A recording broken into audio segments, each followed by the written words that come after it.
I wanted to go from this to this. So for some reason, like a year after I got the unit, this USB thing stopped working. This 12 volts still work, but this thing just stopped. So I'm going to upgrade it with this one here so I can at least see the voltage. I've got an on-off switch, I've got USB, and I've got my 12 volt little plug-in connector, and it should be relatively easy. Just pull out these. I'm probably going to have to open up the wood just a little bit and then get it plugged back into place.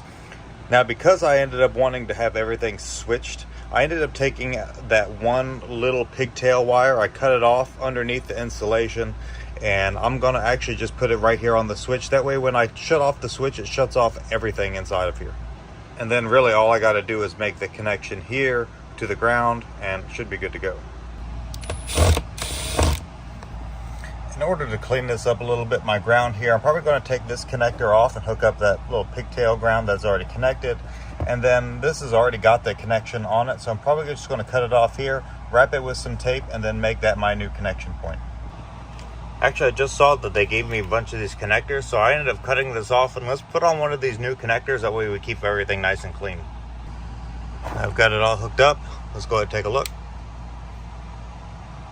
13.1 volts. This is awesome. Something that I never thought of was the actual depth, because in a travel trailer, the depth is not that deep.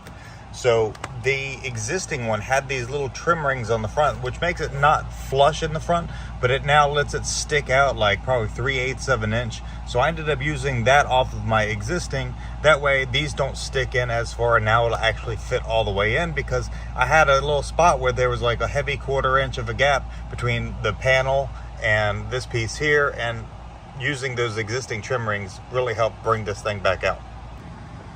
And here it is, completely installed.